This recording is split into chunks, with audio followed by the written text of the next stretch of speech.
All right. So I've got, basically I've got a bunch of questions, and then I got some photos and things, and we'll just kind of go from whatever you think. So I took a trip with my mother and dad back in the 70s, I think it was, and to England for 3 weeks. We went to Wales, where I guess they lived. That's where your mother was born. Mutt and Tump up on the mountains. what's it called? Mutt and Tump.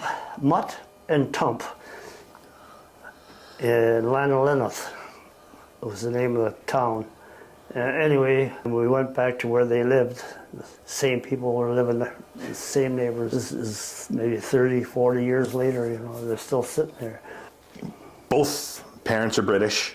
Yep. Right, and goes back as British as we know. Yep. Now, what do you know about, they came over here in 1923, as far as I can tell. That's a date I didn't know. Yeah, they came over. I don't know the exact date. I haven't tracked it down yet, but I know the ship was the SS Montclair. Well, I know my dad's sister lived in Stratford. Yeah. And that's why they ended up there. So they had relatives here. When what was their reason then for leaving England? That I couldn't.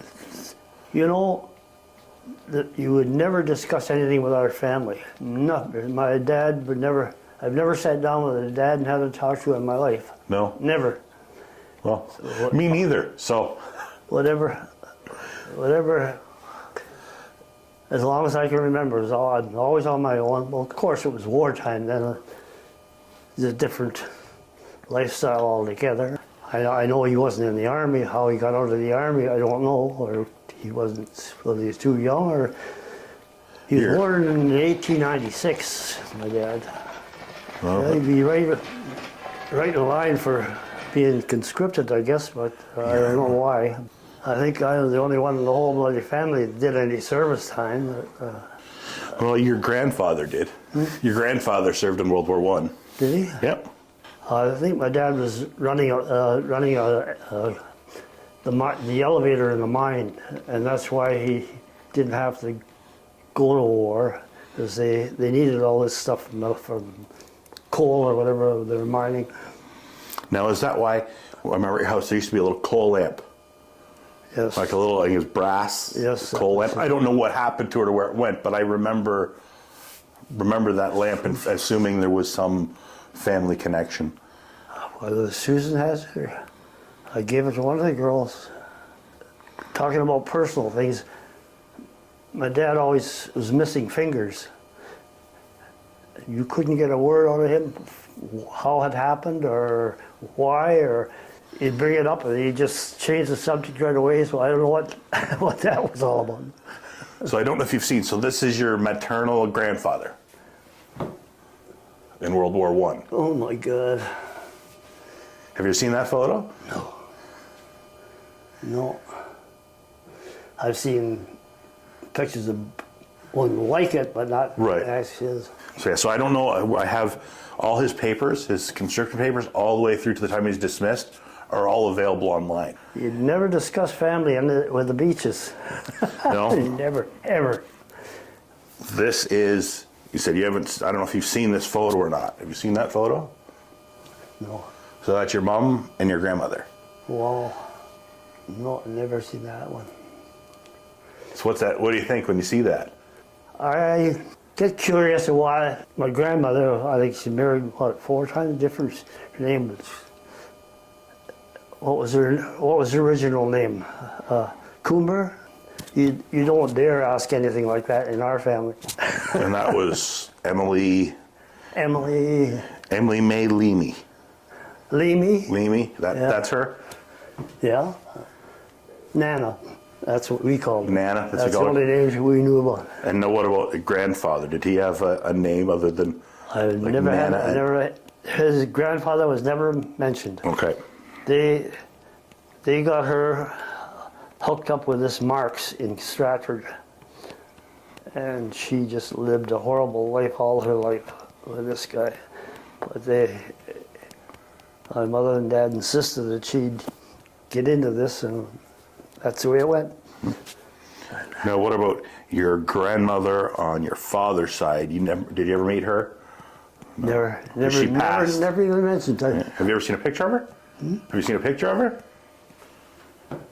Oh my God.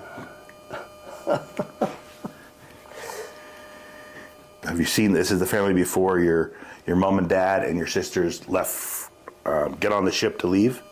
Have you seen that photo? No. Huh. Your dad's dad, your grandfather, did you meet him?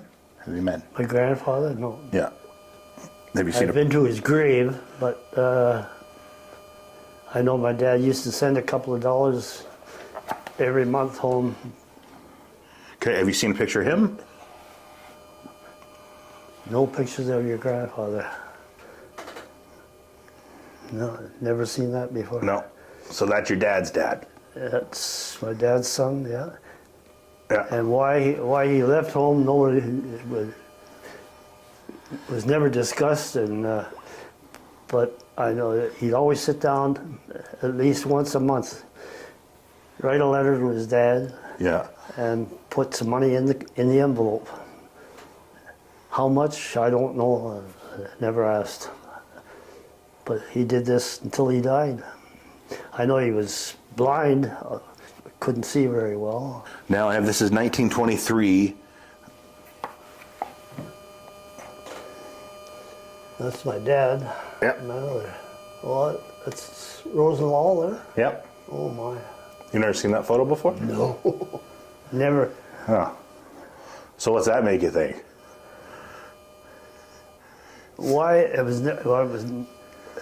wasn't my parents interested in things like this, or didn't they care, or everything was a mystery, and you never talked about it. You don't ask questions in our family. Right. Never.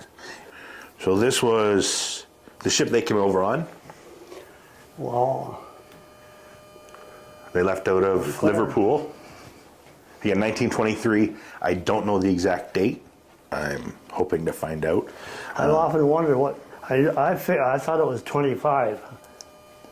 That's as close as I could come to get anybody to say anything. But Yeah, as far as you know. so it was 18. It was 1923. 23. Yeah. So it was 5 years after the war ended.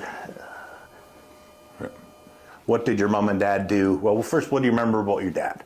About About your dad. yeah, What do you remember about him? If you're going to tell. very hard worker. I was born in Stratford Hospital. The house went with his job. He was the fireman at that time. They called him boilerman.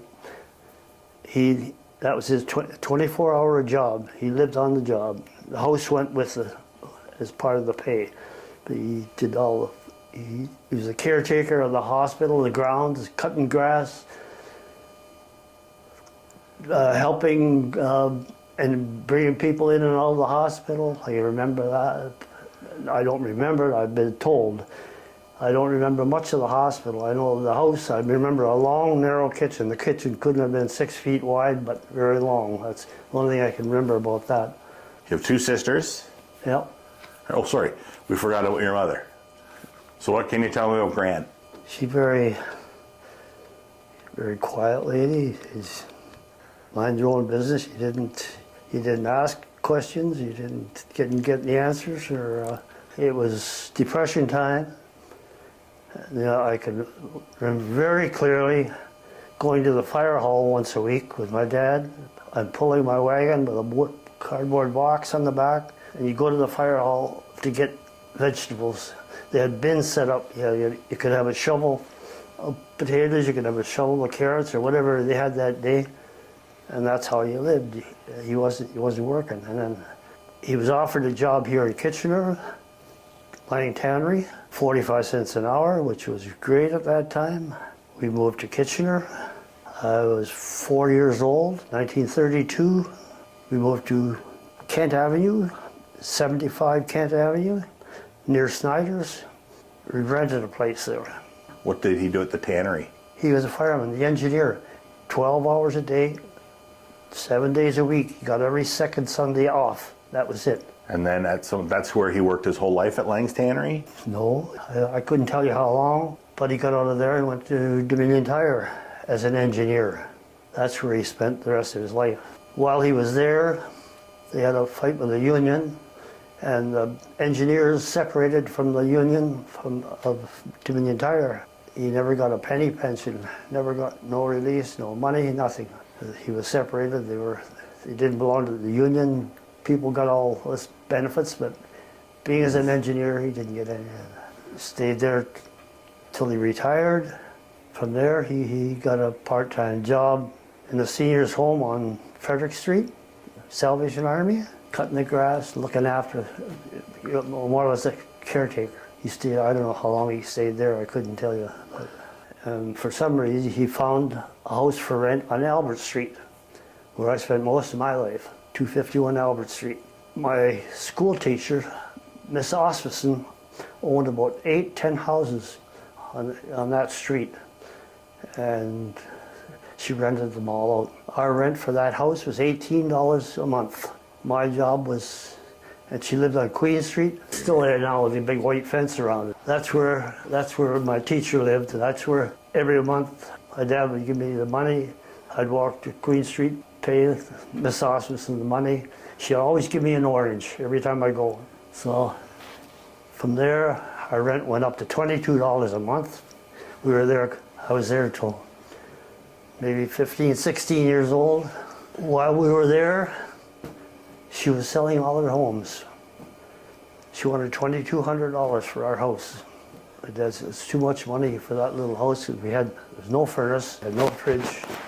The whole house was heated with an annex, a little square annex. That's a wood stove? Little wood stove. It burned coal too.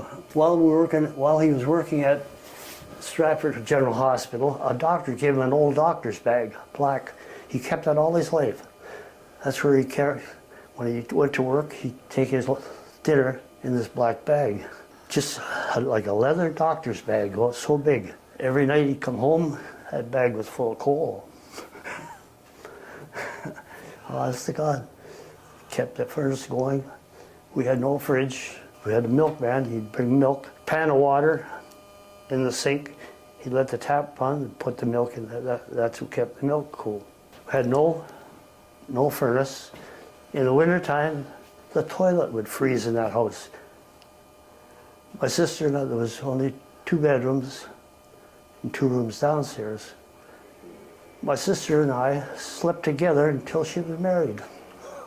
Wow. That's right. And she said, "Would you tell Mom I'm going to get married?" I wouldn't say a word. Now, how old were you when she asked you to tell her that she wanted to? When she got married, I'd maybe right up till 10 years old and still sleeping with my sister. So why did she not want, why did she want you to tell them? She was afraid. That's the way it was in our family. She met this man, Sarge Brown, at church. He went to church, she went to church. She wanted me to tell Mom that she was getting married. Because she was afraid of her reaction? Yeah, I don't know what the reason was, but I never did. I wouldn't tell her. Okay. It wasn't my business. So now sisters. So I have 2. Who's the oldest? Rose. She's 12 years older than me. She got married when we were still living in Stratford. No, she didn't. Sorry.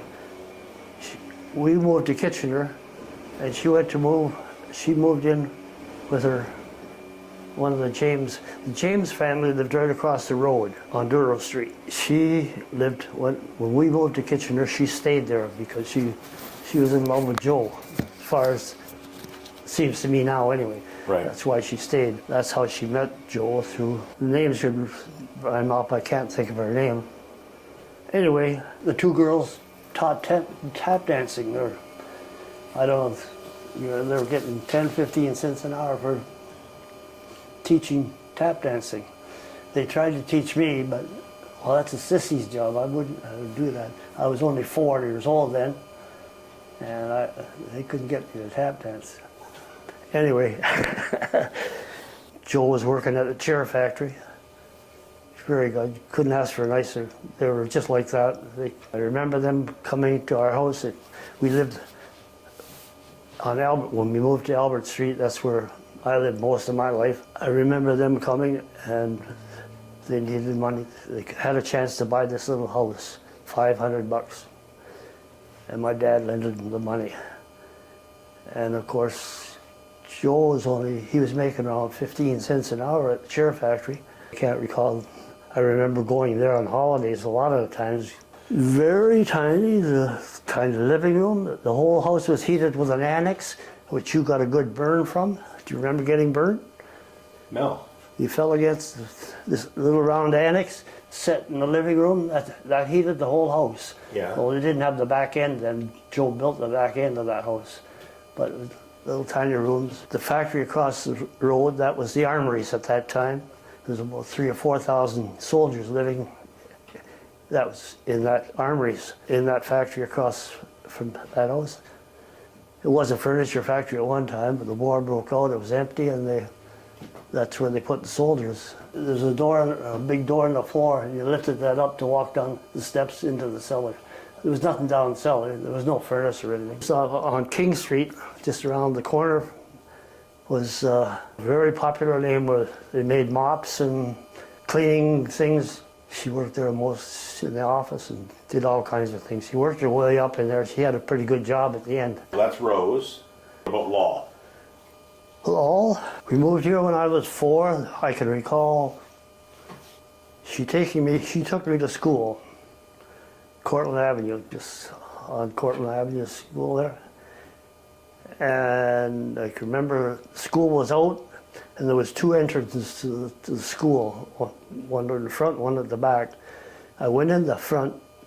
My sister took me in the front, and she was supposed to meet me after school. They let us kids out at the back. Well, I was completely lost. Couldn't find her, didn't know where the hell I was going. We new house, wouldn't know where the hell I was. That's all I recall, that she took me to school. She must have quit school very early. She worked in Smiles and Chuckles, another 15 cent an hour job. It's the only job I can remember she ever had. And she got married. She met Sarge Brown, very church-going people. Her husband he was a singer. He taught Sunday school. But other than that, they rented a house on Herland Avenue in Kitchener. She was the first one of the family to ever have a telephone. She got pregnant. She had Bob. That was my babysitting job, always looking after Bob. Always. They rented this house, I don't know how long, on Herland Avenue. But he worked at the Goodrich in the office. He got the chance of buying a house on Cortland Avenue. $5,000. It's still there. That's where they spent the rest of their life, in that house, till he died. We built a great big barn, a building at the back, where he decided he wanted, for a part-time job, he got into chinchillas. This was something brand new. He bought a pair of chinchillas, $2,500, half the price that he paid for that house. He raised chinchillas all his life in that. But we built a building at the back, and whenever they went away, that was one of my jobs. I used to feed and water these chinchillas, and he used to kill them. He had a can, and the only way you get to save the skins, you take the chinchilla, you put them in the pot and put chloroform in, and he'd skin them and sell the pelts. I don't think he ever made any money on them, but he was still doing that till he died. 278 Cortland Avenue. It's a very deep lot. It went all the way back to the railroad tracks. The lot was over 300 foot deep. They had a huge garden. And of course, this building with the chinchillas. So what school did you go to? Cortland Avenue. Started there in 1932. I was 4 years old. Miss Osmondson. One other. Later on, she taught French in grade 7.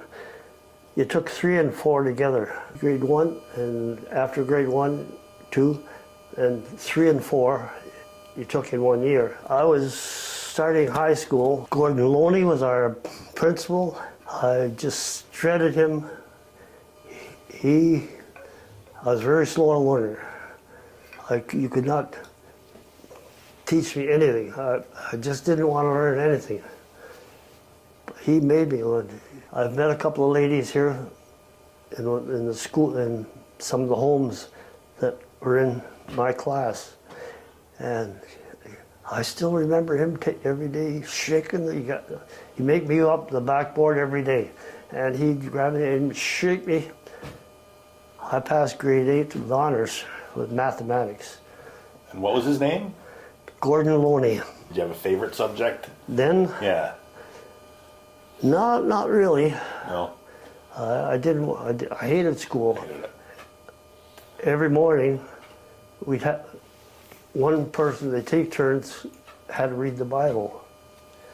I never read the Bible. My mother let me stay home. Oh, really? Anything to do with doctors. I never had a needle in my life. Never went to a dentist in my life. And they all came to the school, but she'd always give me a note. He'll go to my own dentist. That's what I never seen a dentist till after I was married. Your mom took me to a dentist once in Stratford. One thing I did forget. I must have been just 4, and this day your mom took me. I didn't know where I was going. She took me and we right across from the city hall, the apartments. Well, your mom used to live after they got married in these apartments. But anyway, there was a doctor, a dentist in that office. I didn't know it, but I remember she's taking me up these long stairs. Got to the top of the stairs and there was a curtain. She opened the curtain. Here was a dentist standing there in a white coat. I just took off. I flew down those goddamn stairs, across the road. Never seen a dentist again. My mother was like that. That's the way she controlled me. If I was sick, you better get well. You know what the doctor will do? He's got a needle this big. You know what the doctor... And probably I'd snap out of it. You'd never seen me sick in my life. I never had to lift a finger for anything. No, I was strictly, it was wartime from the 40s, and my dad was in... The closest thing he ever got, he got into the reserve. The home guard, they called it. They had blue coveralls, and that was his job. I don't know what they did, but I never seen him do anything, but he was called into the home guard anyway, but that was on Albert Street. I never read a book in my life. Were you into sports? Hockey, soccer, basketball at high school. We had rugby at that time. Not football. We had a special team for kids under 70 pounds, under 100 pounds. I started high school when I was 12. I lasted 2 years. I got to grade 10. I finished grade 10 with an average of 51%. I hated it. Technometric, you took you had 8 classes a day. You took 4 of subjects and 4 of machine shops, different shops, electric shops, wood shops, welding. No, it wasn't welding, I'm sorry. My favorite subject at high school, French. It's the only thing I got a good mark on. I used to get about 70 in French. Grade 9, each class had to make up a cheerleading. My best friend, Wilfred Swinberg was his name. He made up a cheer. And you had the whole class, it had a class aside. Every class had to go up on stage and give their cheer. Wilfred Friesenberg make up this cheer. We are the boys of 309. Give us a chance and give us time. We'll hoist our record and zoom to fame and hold our line until we're lame. So goop her up, gangway, give her lots of guff. 9C, 9C, where the stuff? We won the trophy with that cheer. With me, everybody was supposed to wear a white shirt. I didn't have a white shirt. I had an old brown shirt. There was 2 buttons on it. I had an old sweater on. Teacher made me take the sweater. I said, I haven't got a brown shirt. Can I stay on it? Oh, he said, you got to go up. He stuck me right in the middle. We had 42 kids in our class. It had 6 rows of 7. Anyway, they stuck me right in the middle. this damn old brown shirt on, giving this goddamn cheer. Oh, I've never felt embarrassed in my life. I'll never forget that, I'm telling you. But I quit school at grade 10. Summer holidays come, I finished grade 10, 51%. On your report card, in the top right-hand corner, it gives your height and weight. I was 5'1" and I weighed 70 pounds. I was 14 years old. Just around the corner on King Street, Owner Manufacturing. I don't know why I went there, but I went there. You could start right away. They manufactured hardware, all kinds of hinges and crap like that. 20 cents an hour.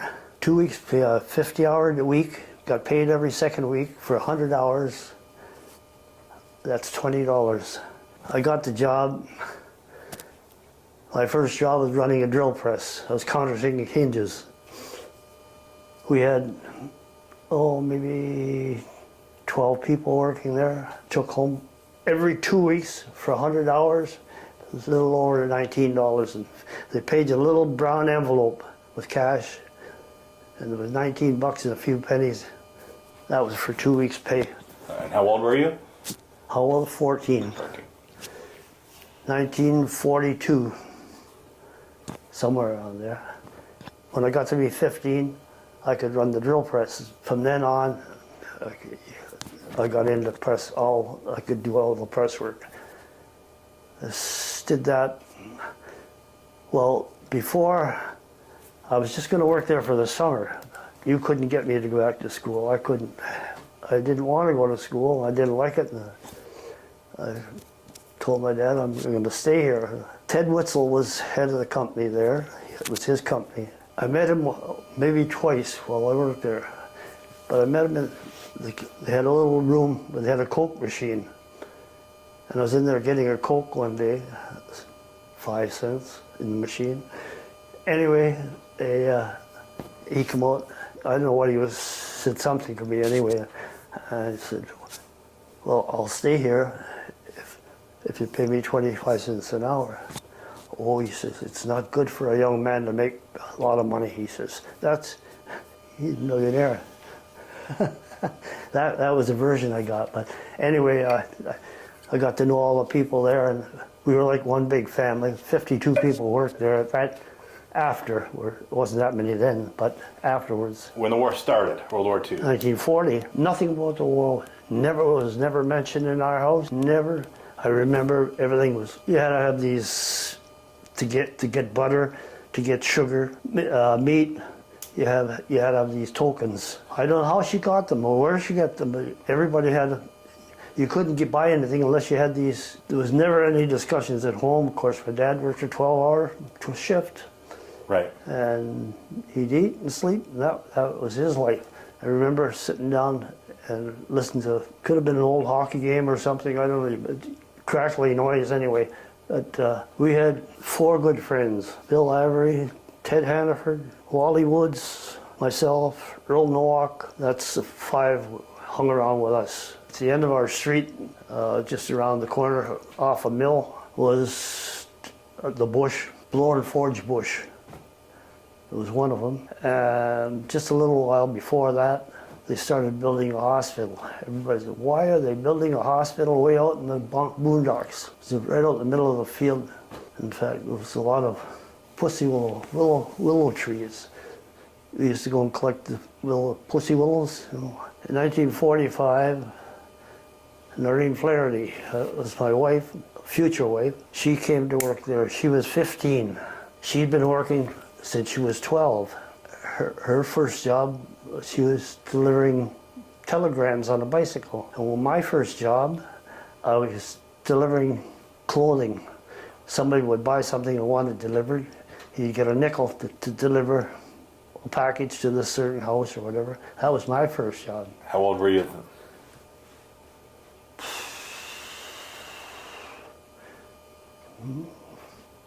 14, 15. Okay. I was younger than that. After the war, I got into scouting, and I always wanted to get into the Reserve Army, but I was too young. I was younger than 15. You had to be 15 to get into the reserve. But anyway, I got into Air Cadets for about 4 years. Cadet Corps. I was 2 years in that, and then 2 years in the band with Cadet Corps. 4 years altogether. We traveled all over. Weekends, band practice every Friday night. If you were in the band, that's all there was. The band was it. You didn't do anything else. Before that, we used to go to camp maybe 3 times a year for 2 weeks, shooting. They took us up in Averill Anson airplane, the wings flopping like this. That was the thrill of the day to get everybody got a ride in the airplane. There was an Air Force school in St. Thomas, and that's where they had the training camps for cadets, kids. There was 4 of us. There was only 4 tin seats on that plane, and Stan Miller was my best buddy. He joined later and got in the band too. But anyway, we got on the same flight. We just left the ground, and he was sitting 1 seat behind me. His window popped out. For the rest of the time, he was sitting there holding the glass on the window. I'd never forget that. You're sitting on a tin seat, and you look out the window, the wings are going like this, you know.